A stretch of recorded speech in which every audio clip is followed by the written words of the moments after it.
Bueno, señores, como deberán saber, debemos continuar con los análisis de los premios Oscar, concretamente, el Oscar a la mejor película. En esta ocasión, analizaremos las candidatas y la ganadora de la categoría, en la edición número 78 de los premios de la Academia, es decir, la edición que premiaba lo mejor del año 2005.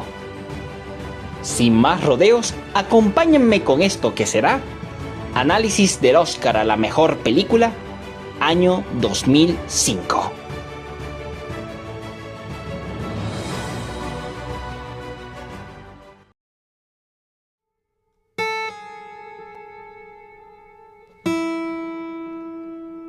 Candidata número 1: Brokeback Mountain.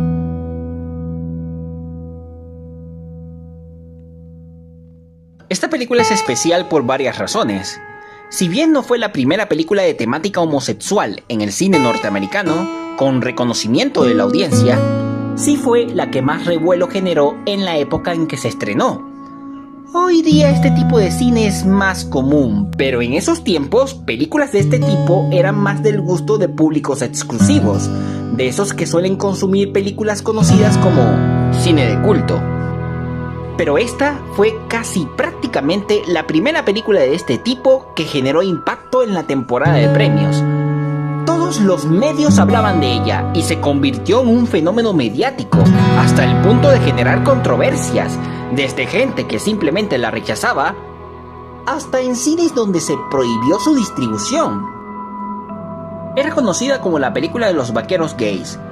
Fue objeto de burlas, parodias y hasta de debates sociológicos serios. En cierta manera, su revuelo la hizo convertirse incluso hasta en un meme. Eran otros tiempos y la homosexualidad todavía estaba muy mal vista. Incluso hoy día, tal como sucedió en esos tiempos, existe gente que le da vergüenza admitir que le gustó, por miedo a malos entendidos. Mi caso. Pero dejándonos de tanto rodeo, ¿qué nos ofrece Brokeback Mountain? La película cuenta la historia de Ennis Del Mar, un ranchero de la región de Wyoming que un día decide buscar trabajo como cuidador de un rebaño de ovejas. Un hombre de apellido Aguirre decide darle el trabajo, aunque no es el único. Un chico llamado Jack Twist también obtiene el trabajo, y ambos tienen la responsabilidad de cuidar un rebaño de ovejas en las montañas de Brokeback.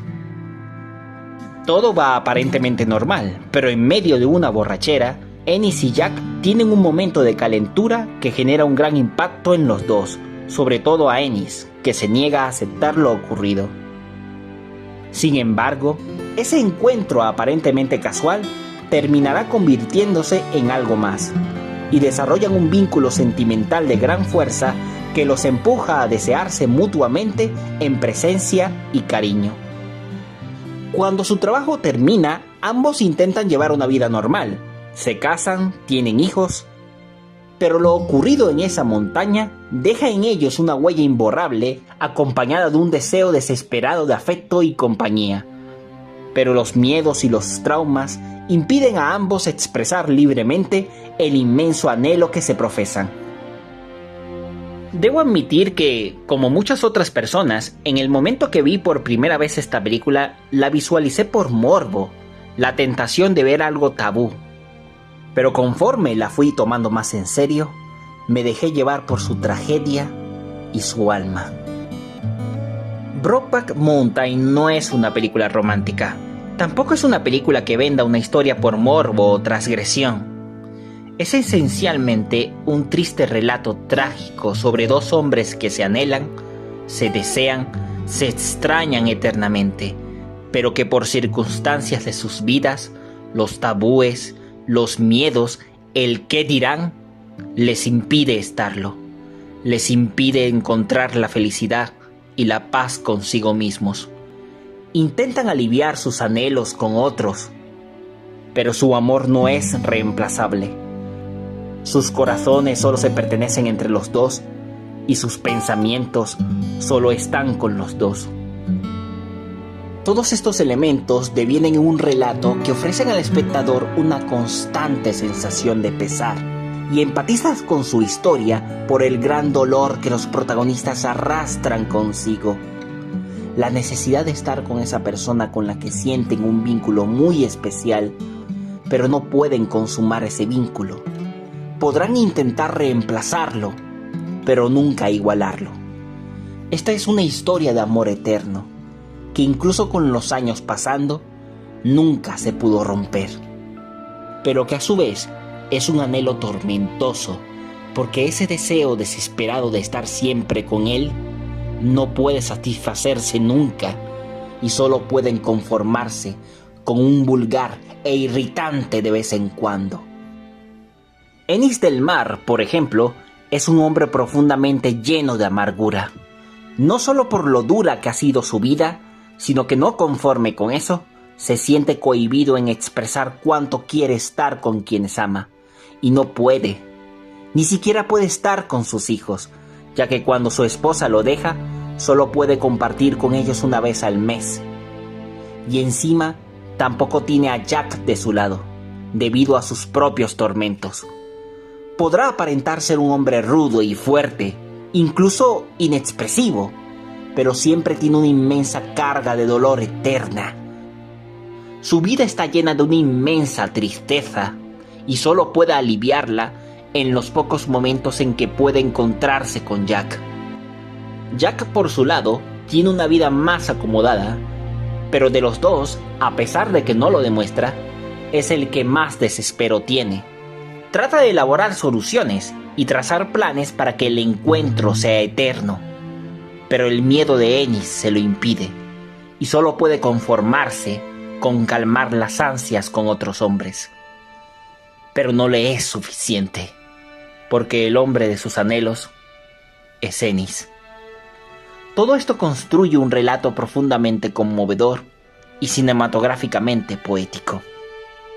La narrativa de la película es simple, por momentos bastante expositiva, sensorial y hasta silenciosa, pero construye con ella un relato sentido, inmersivo, y logra no solo involucrarte en la conmovedora historia de estos dos hombres, sino sumergirte en cómo sus experiencias están ligadas a la montaña, haciendo que ésta sea un personaje más de la historia, que debemos contemplar y experimentar, con hermosos paisajes que refuerzan los anhelos y recuerdos de los protagonistas.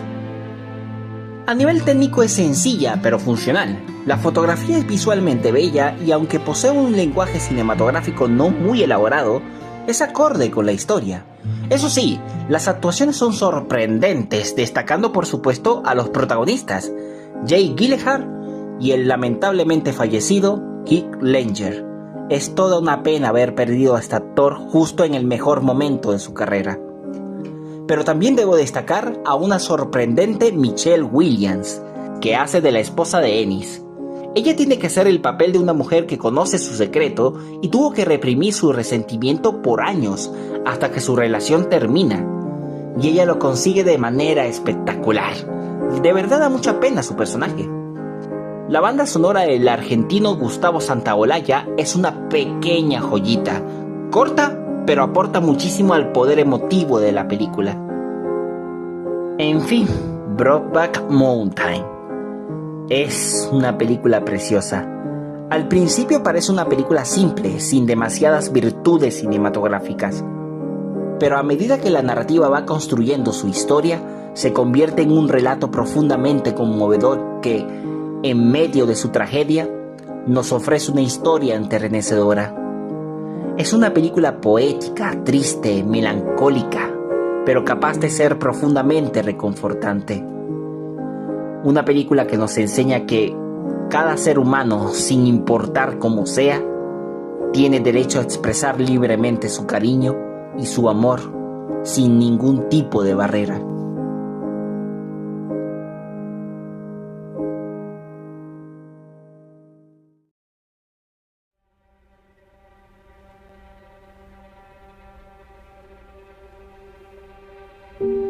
Candidata número 2.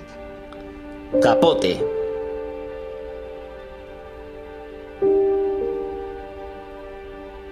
Esta película ha pasado casi al olvido. En ocasiones, quienes la recuerdan es por la participación de Philip Seymour Hoffman en su interpretación de Truman Capote, uno de los escritores presuntamente más famosos e influyentes de Norteamérica. Pero más allá de eso, ha pasado casi sin pena ni gloria. Los años le han caído muy mal.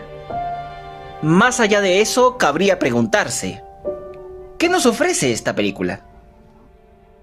Basado en la vida real, la película cuenta la historia de Truman Capote, un reconocido novelista norteamericano que un día se entera de la noticia de un múltiple asesinato de una familia en el estado de Kansas, Estados Unidos. Truman de repente tiene una iluminación. Se le ocurre la idea de escribir una novela basada en estos hechos. Para realizarla, decide investigar a fondo este asesinato, incluyendo entre ellos entrevistarse con los autores de los mismos. Al principio todo aparenta tener objetivos académicos, pero inesperadamente, Truman termina encariñándose con los asesinos, lo que lo llevará a tener una crisis existencial sobre sus actos y sus sentimientos. La historia de esta película en líneas generales no está nada mal, posee un desarrollo narrativo coherente y desarrolla muy bien a los personajes, en especial la relación de Truman con Perry Smith, uno de los asesinos de la familia. Pero más allá de eso, narrativamente no es muy especial. El guión es sencillo y está bien contado, pero por momentos me da la sensación de que el montaje es un poco torpe, lo que hace que pese a que el guión es sencillo, la historia tropiece un poco debido a momentos de transición escénica que se sienten bruscos, como si la historia tuviese prisa por contarse, pero de forma poco orgánica, lo que provoca que te pierdas un poco en la historia pese a no ser muy compleja. Más allá de que la historia no está tan mal y por momentos podría ser interesante, realmente no lo es tanto. Pasas la mayor parte del metraje viendo nada interesante. Pareciera que la historia no contara nada y no avanza. Prácticamente la cinta no es llamativa a nivel escénico ni a nivel dramático hasta el final de la película. El resto son casi 2 horas de paja. Y sí, el personaje de Truman Capote se desarrolla bien, pero su desarrollo me importa poco durante casi todo el metraje. Es un personaje que se me hace frío, ni te cae mal ni te cae bien, simplemente te da igual. Supongo que la razón de esto es porque no conozco al escritor, y la única forma en que te interese es que conozcas su obra. Da la impresión de ser una película que únicamente existe para exponer las capacidades de los actores y ganar premios. ¿Qué fue lo que ocurrió? Philip Seymour Hoffman ganó el Oscar a Mejor Actor por esta película. Y sí, su actuación es muy buena, pero su personaje no me importa. A pesar de ser un personaje excéntrico, particular y por momentos muestra facetas de vulnerabilidad, donde por ejemplo habla de su dura infancia y de los momentos difíciles de su vida, debido a su orientación sexual, en escenas de diálogos donde Truman se abre en conversaciones con el asesino. Escenas bien logradas a decir verdad, pero son momentos minúsculos y dramáticamente de muy poco peso. La mayor parte del metraje son escenas del protagonista simplemente estando ahí, haciendo presencia sin más. Es una película sobre un personaje famoso, así que simplemente basta con que el personaje haga presencia con un buen actor, para sorprender al espectador. Simplemente ni me impacta. Más allá de eso, y pese a mis quejas, no es una mala película. No imagino cómo esta historia podría aprovecharse y haberse hecho más interesante, así que simplemente está correcta. Una cosa a destacar es que podría funcionar como una reflexión sobre la pena de muerte. De hecho, los críticos del libro del que se habla en la película, A Sangre Fría, argumentan que más que una novela periodística de no ficción sobre un asesinato, es una reflexión sobre la pena de muerte, donde las víctimas no solo son las personas asesinadas, sino las personas ajusticiadas. Un tema que podría ser interesante y la película, hay que reconocerlo, termina exponiéndolo bastante bien al final, donde nuestro protagonista, a pesar de la naturaleza de su dolor, queda muy impactado. Una de las críticas que recibió la película en su momento es ser muy poco explícita sobre la homosexualidad del protagonista. La acusan de autocensurarse. Puedo entender las críticas, pero también puedo entender las razones de la película. No era su tema central, sus temas eran otros. Así que se entiende que se haya sentido un poco reservada en ese aspecto de la vida personal del personaje principal. En fin, capote. No es nada del otro mundo y debo confesar que se me hizo eterno terminarla de ver. Pero no es mala película. Tiene sus problemas como la torpeza del montaje y tener un desarrollo narrativo que divaga demasiado en lo que intenta contar. Pero en general es coherente, por lo menos. Buenas actuaciones, está bien filmada, bien producida. Es una película que está bien.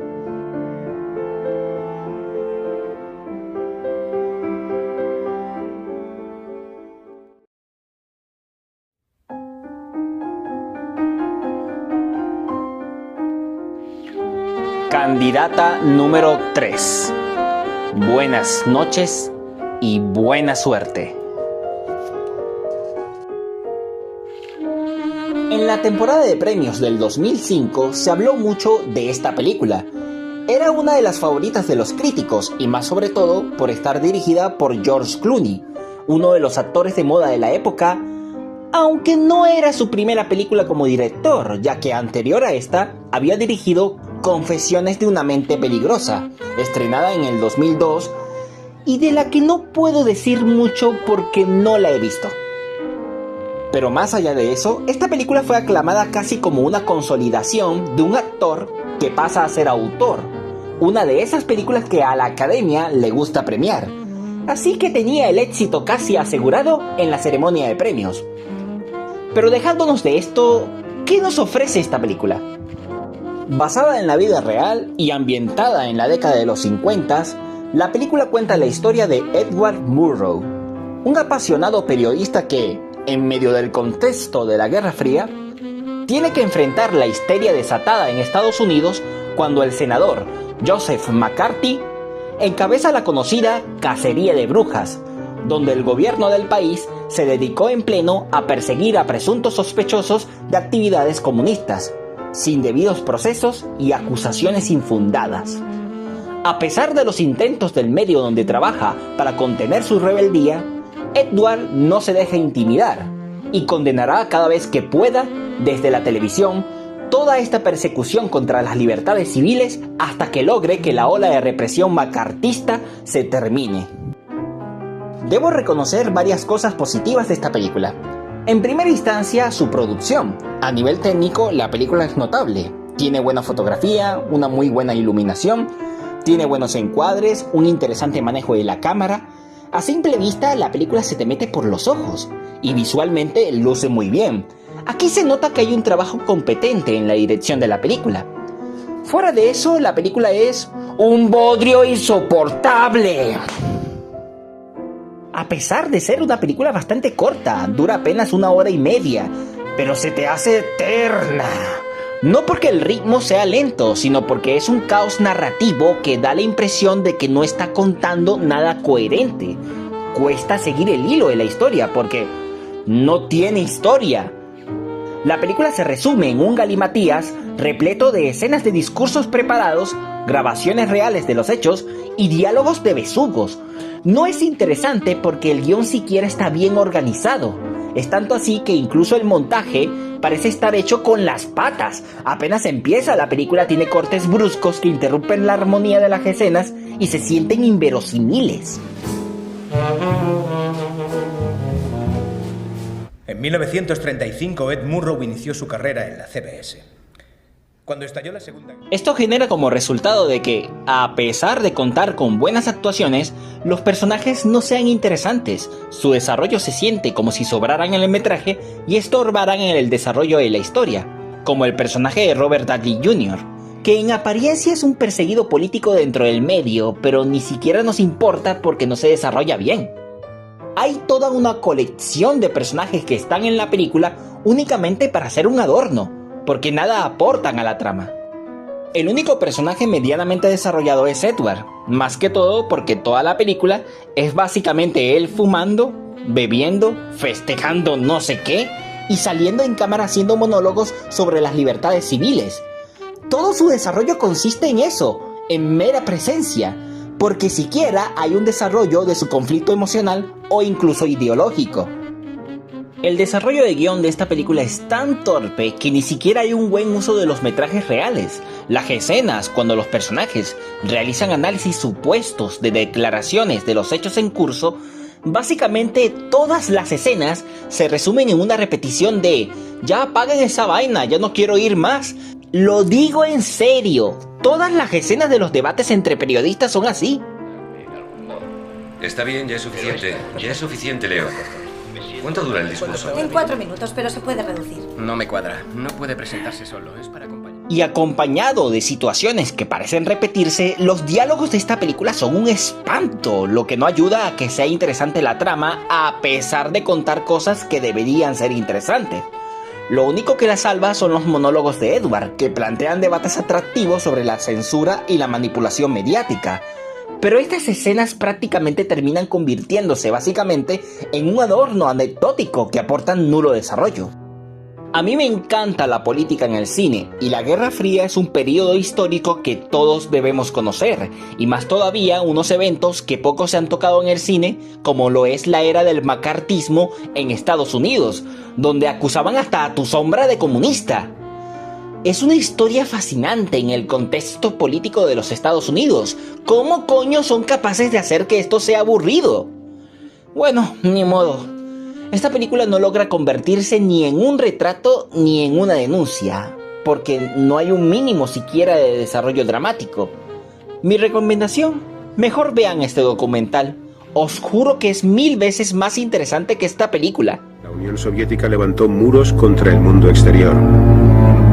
El Gulag, el universo secreto de los campos de trabajos forzados, engulló la vida de millones de personas. Ambos bandos volvieron su miedo contra su propio pueblo. Persiguieron al enemigo en casa. It is a way of life, an evil and malignant way of life. It reveals a condition akin to disease that spreads like an epidemic, and like an epidemic, a quarantine is necessary to keep it from infecting this nation. En fin, buenas noches y buena suerte. No es una buena película, la verdad.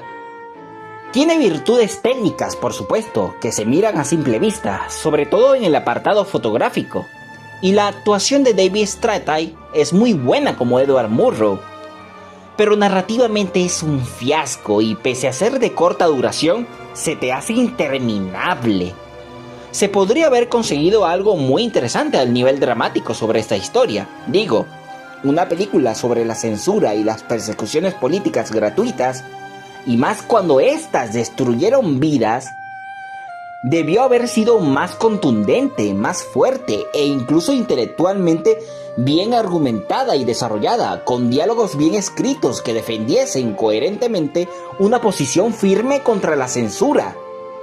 Pero lo que tenemos en lugar de eso, más que un documento cinematográfico, es un bodrio que no tiene ni pies ni cabeza, que no sabe lo que está contando y solo es una colección de metraje aleatorio apenas encuadrados ordenadamente para que parezca una película, a pesar de contar con la ventaja de estar basado en algo real. La verdad no recomiendo ver esta película, ni siquiera con fines académicos. Sale mejor ponerse a leer Wikipedia.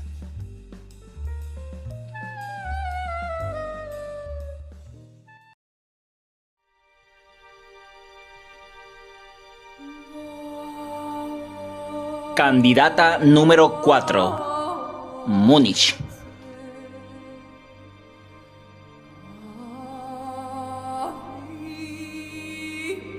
Desde que dirigió La lista de Schindler, Steven Spielberg se ha centrado casi exclusivamente en realizar dramas políticos.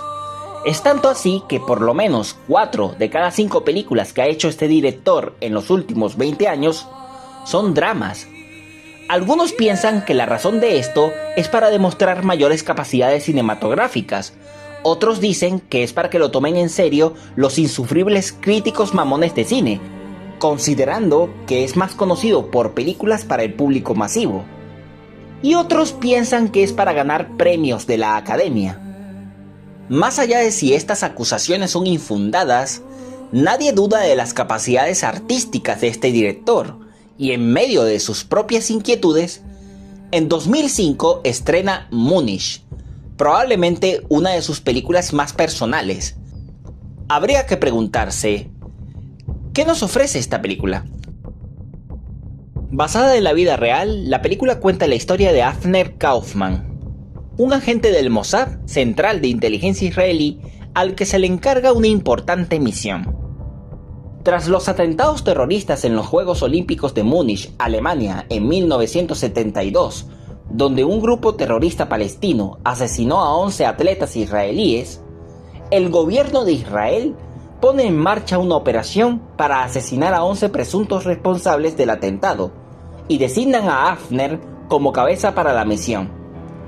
Junto con un equipo de 4 colaboradores judíos, deberá abandonar a su familia y partir a Europa para dar caza a sus objetivos, dando inicio a una batalla campal de espías por todo el continente.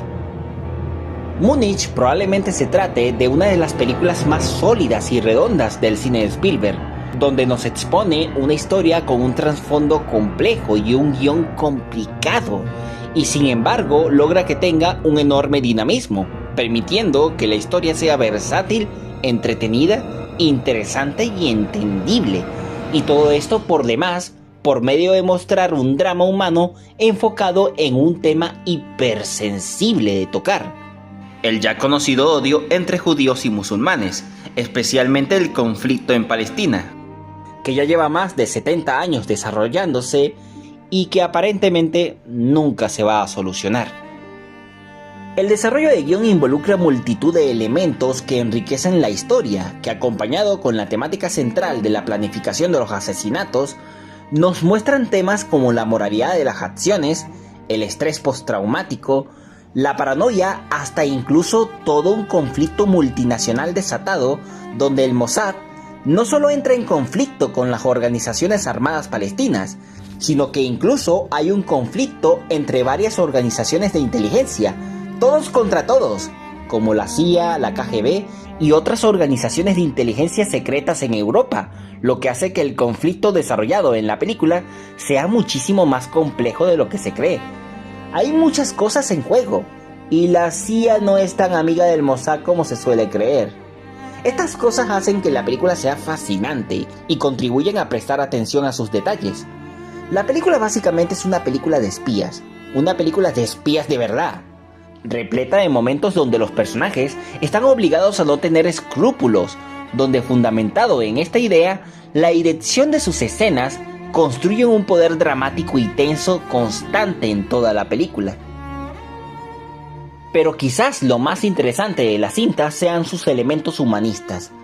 La película no tiene ni villanos ni héroes, se centra principalmente en cómo estos conflictos han llenado de odio a los bandos enfrentados, y cómo el fanatismo ha nublado la mente de cada uno de los elementos en conflicto. No justifica a los terroristas, los condena, pero no los villaniza.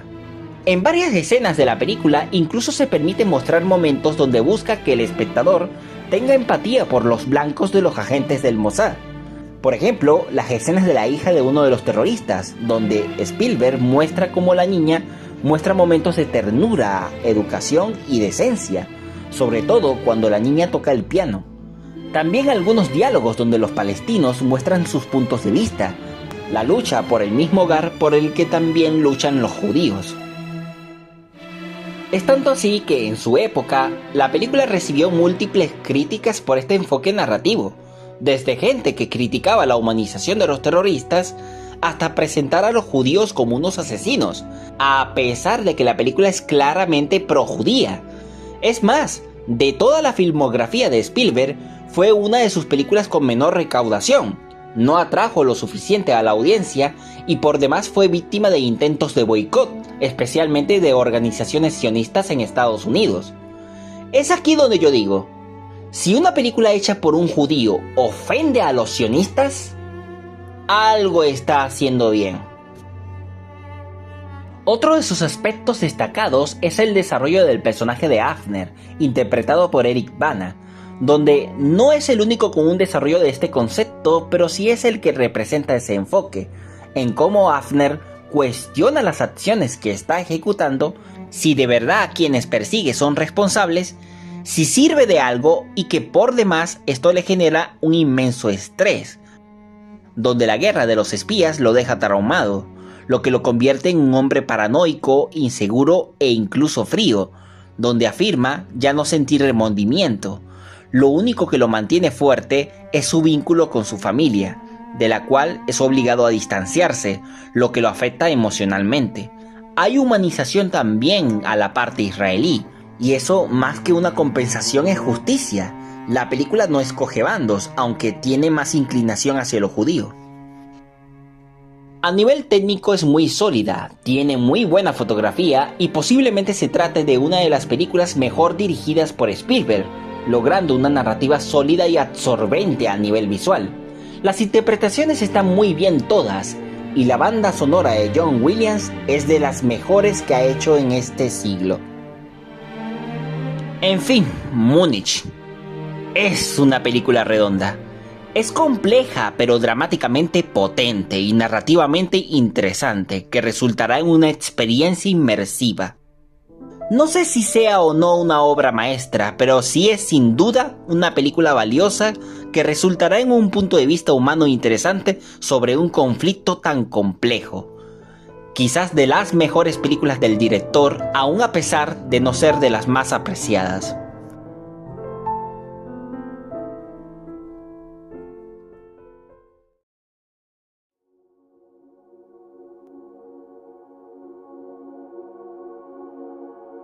Y candidata número 5, la ganadora, Crash.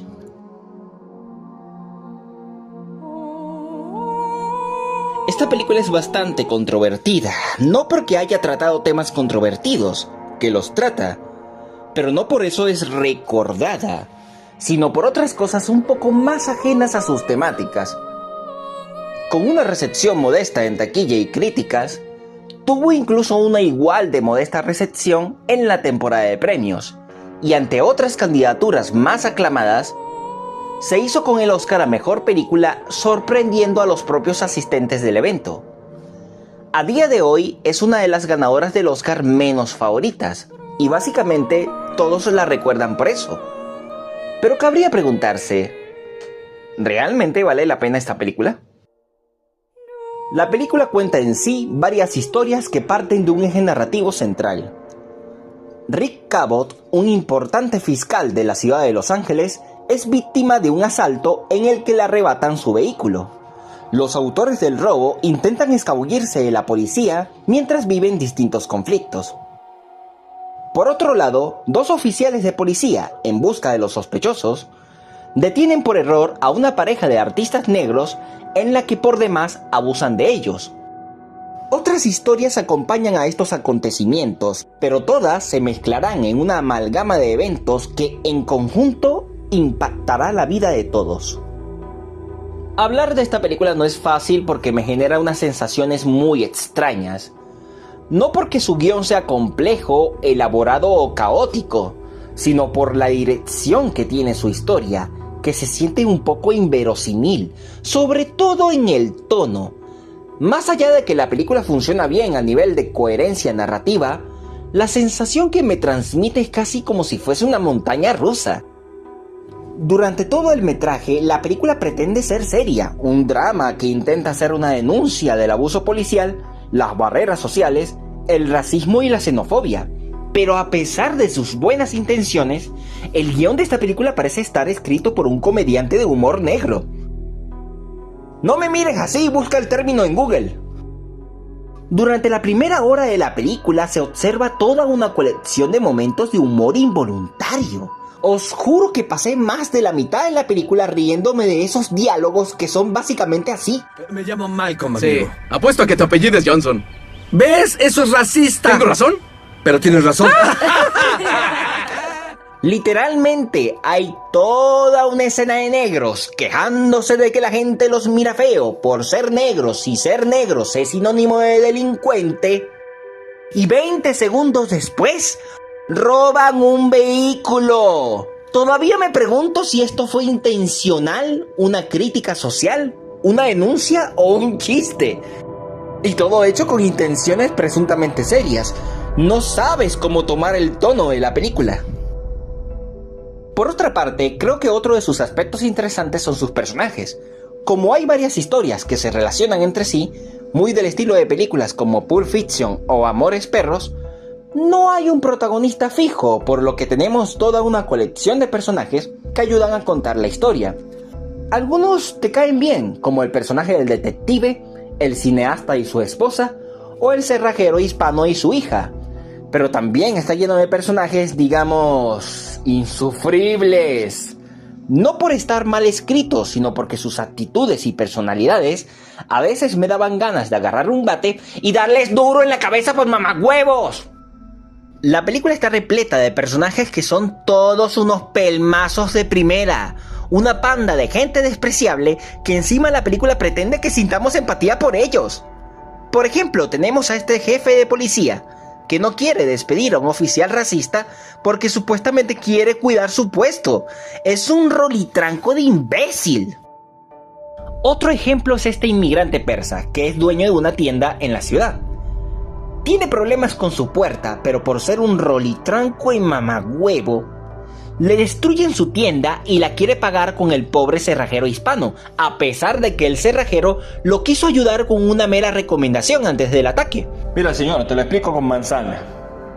Tienes que cambiar la puerta, no la cerradura. A mí no me digas qué hacer, latinoamerico. Pero como el persa es un cabeza de ñame, no le hace caso y encima después quiere matar al cerrajero. Es un maldito imbécil. Suerte que por lo menos tiene una hija con cerebro. Pero los peores de todos son este par de maleantes. Ellos son culpables de casi todos los problemas que vive el resto de personajes en la película. Y encima, en cada escena en que aparecen, es para escucharlos hablando estupideces. Sobre todo este de Trencitas, que es un subnormal de primera que vive quejándose de ridiculeces. ¿Qué diablos crees que estás haciendo ahora, hombre? ¿Parando el autobús? Oye, baja el maldito brazo, ¿estás loco? ¿En verdad esperas que me suba al autobús? ¿No tienes idea de por qué ponen esas ventanas tan grandes en los lados de los autobuses? ¿Por qué? Hay una sola razón. Para humillar a la gente de color que se ve obligada a usarlos. Ah, no lo sabía. Ay, dame paciencia, señor.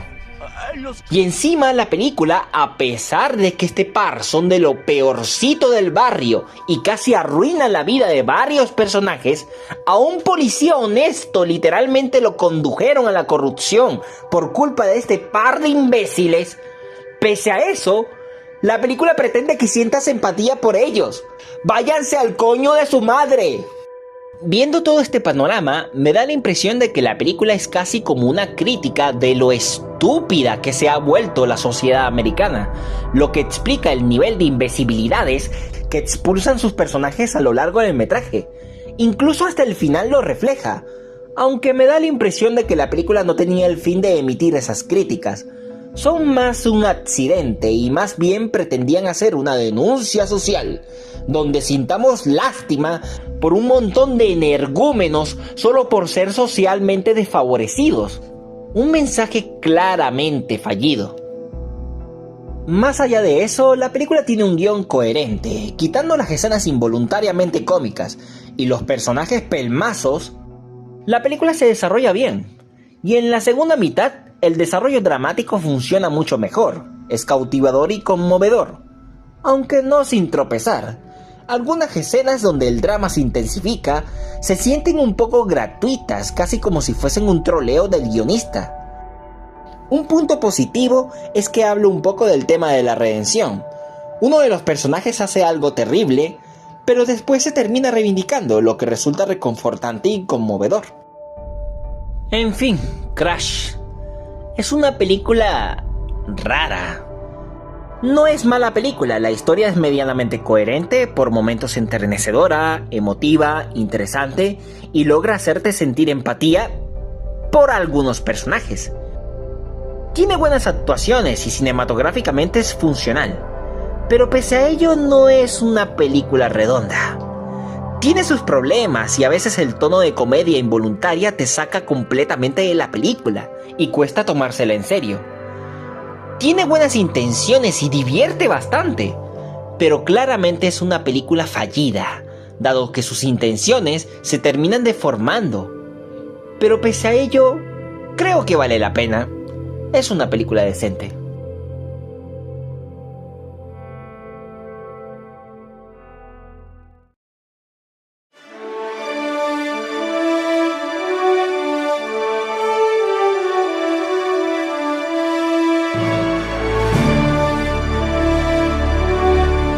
Bueno, señores, hagamos nuevamente un recuento. Sabemos que las nominadas de este año fueron nuevamente 5, las cuales fueron Brokeback Mountain, Capote, Buenas noches y buena suerte, Múnich y Crash.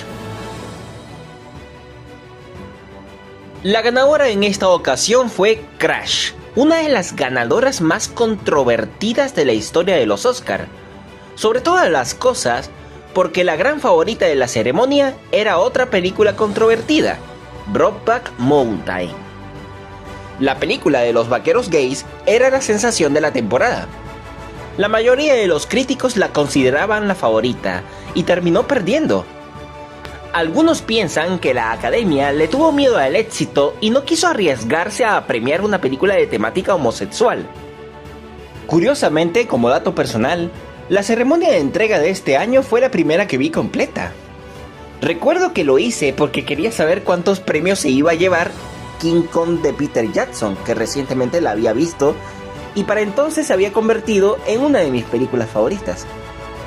Regresando al Oscar a Mejor Película, aparte de Brokeback Mountain, había una especie de rivalidad creada por los medios donde esta película y Buenas noches y buena suerte eran las sensaciones de la noche. Hubo mucha campaña por George Clooney, director de esta última, y más cuando estaba nominado a Mejor Actor por Syriana. Se dice que en la época todas las candidatas a la categoría máxima eran en cierta forma controvertidas, sobre todo porque herían la sensibilidad de la sociedad americana, en plena época del mandato de George Walker Bush. Dejando de lado estas tonterías, debo decir que este también fue uno de los años más flojos de la Academia, más interesante por su trasfondo político que por la calidad del cine reconocido. Buenas noches y buena suerte probablemente sea una de las peores películas que he visto nominadas a este premio. Una película flojísima que quizá fue sobreestimada por el trabajo en fotografía, cosa muy común entre los críticos de cine mamones. Capote es decente, no es mala película, pero tampoco algo grandioso. Yo la habría excluido de las candidatas definitivamente, aunque me da la impresión de que, al ser homosexual el protagonista de la película, querían generar un ambiente de controversia entre esta película y Brokeback Mountain, lo cual es una decisión que se me hace algo extraña. En cuanto a Crash, tengo emociones encontradas. Me parece una buena película en general, pero es muy problemática. Por lo menos me divierte gracias a su humor involuntario y consigue que disfrutes el metraje totalmente, pese a no ser una película redonda. Finalmente llegamos a Brokeback Mountain y Múnich. Aquí la cosa sí está complicada. Para mí las películas de la gala son estas dos, las auténticas rivales. Ambas son excelentes películas, cada una a su manera. Quizás no son obras maestras, pero están muy cerca.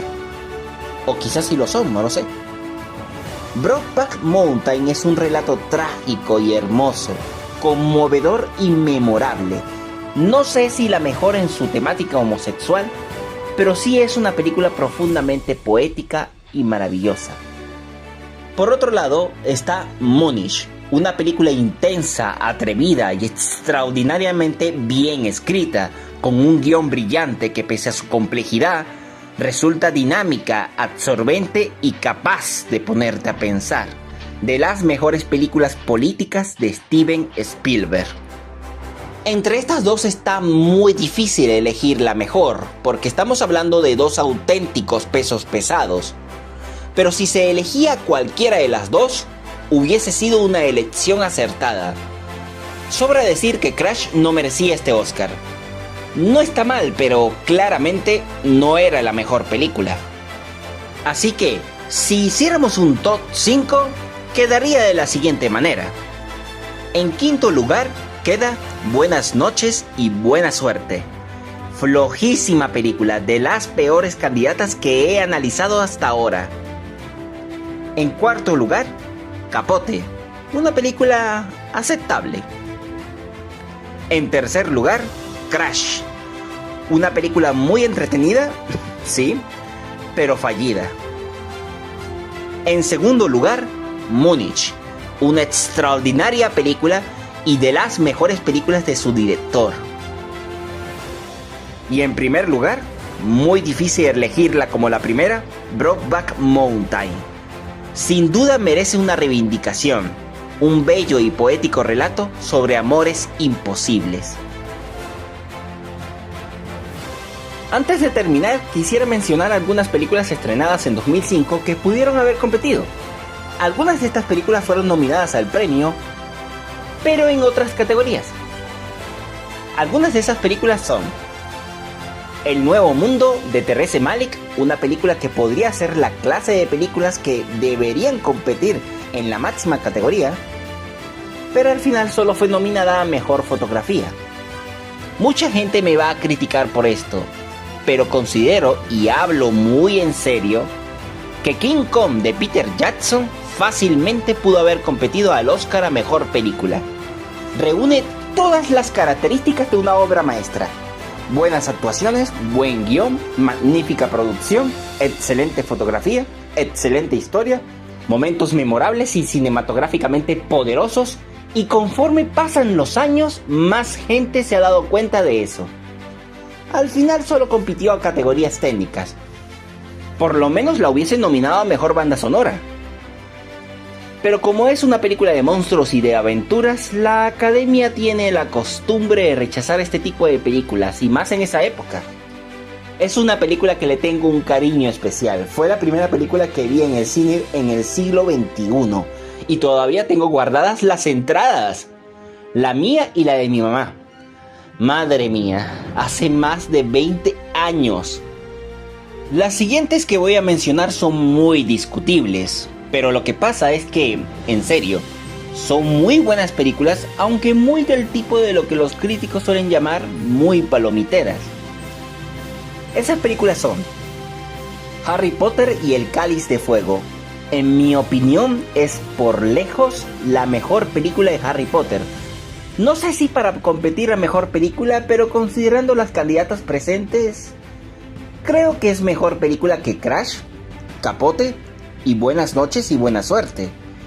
Mismo caso para La venganza de los Sith.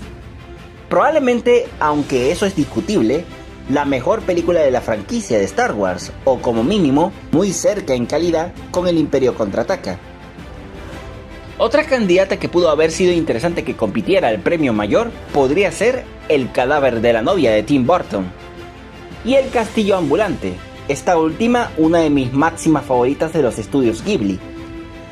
Dos muy buenas películas que al final también perdieron en la categoría de mejor película animada, y considero que ambas eran mejores que la que ganó. Algunas buenas películas también, aunque no necesariamente oscarizables. Orgullo y Prejuicio, una película decente. La sudafricana Tosi, que ganó el Oscar a la mejor película de habla no inglesa. Memorias de una geisha. La guerra de los mundos de Spielberg. La primera entrega de las Crónicas de Narnia. La primera película de Batman de Christopher Nolan. Wallace y Gromit, La maldición de las verduras, que ganó el Oscar a la mejor película animada. Y Charlie y la fábrica de chocolate de Tim Burton. Películas que no he visto pero que se me hacen atractivas. Una historia de violencia, El jardinero fiel y La Palestina Paradise Now. Otras buenas películas del 2005 pero fuera de los Oscar, ojo, no necesariamente oscarizables. V de Venganza, muy buena película. Golpe Bajo, una de las películas más populares de Adam Sandler. Quieren volverme loco, está divertida. Hitch, el especialista en seducción, es muy buena comedia. La primera entrega de Madagascar fue todo un fenómeno, posiblemente una de las películas animadas más divertidas y particulares de DreamWorks. También Sin City, una película visualmente fascinante. Par de gustos culposos, Superescuelas de Héroes me encanta. Y Los Cuatro Fantásticos está decente. Y por último, El Reino de los Cielos, una excelentísima película que lamentablemente tuvo muy malas críticas en su época, lo que terminó condenándola. Una obra maestra reivindicada. A pesar de lo floja que fue la entrega de premios, 2005 fue un año interesante. Bueno, señores, eso ha sido todo por ahora. Nos vemos en los próximos análisis de los Oscar. Hasta luego.